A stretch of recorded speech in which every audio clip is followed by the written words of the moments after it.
Hallo dames en heren, welkom by ons wolmarkverslag vir Catalogus 22. Nog 'n ongelooflike dag in die veilingslokaal en wat weer eens wat beter gegaan het as verwag. Verlede week het ons nie veiling gehad nie en Australië het vir die eerste keer in die geskiedenis hulle ook uitgesit en nie veiling gehad nie as gevolg van die Chinese nuwe jaar.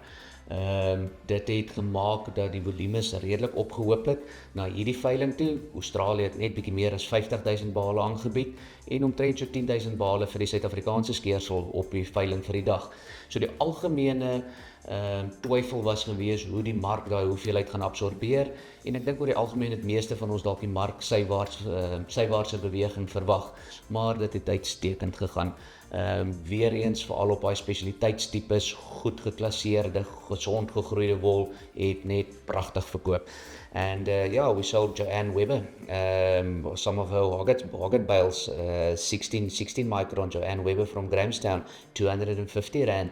A beautiful price for those Hoggett lines of a James Turner Patterson, 16.7 micron, 238. Another beautiful lot from James as well. And then Hammelfontein boerdery, Rudy Upton, Derek Alexander, Hammelfontein boerdery, ongelooflike mooi voorbereide skeersel en lotte van hulle 18 micron lyne wat vir R226.10 lê hulle op derde plek op daai lyne van hulle. Maar ja, en Hammelfontein 'n pragtige skeersel wat hulle aangebied het daarso en die mark het hom net opgeraap. En dan was daar heelwat van daai tipe skeersels, goed geklasseerde, gesond gegroeide skeersels wat die mark uitstekend op gereageer het. Ander segment wat weer eens baie goed gehou het, stukkies, goed geklasseerde stukkies, as die loks mooi afgehaal is, die pinch voorkoms mooi uitgehaal het uit die stukkies, het daai stukkies lyne, het die mark dit ook net opgeraap. Die ander deel wat verblydend is om te sien en wat eintlik baie goed gehou het, was die cardingmark, die korter pense, korter loks, wat nou die laaste 2 of 3 weke baie sterk teruggekom het in die mark en daai vlakke het ook gehou.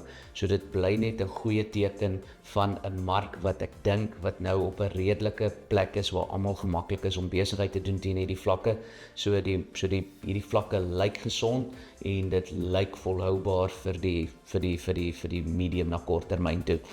So maar ja, nee, dis wat gebeur het in die veilingslokaal. Dan volgende week, Catalogus 23, 'n bietjie 'n groter Catalogus wees weer en maar dan sal ons gereed wees vir 'n markverslag. Baie dankie.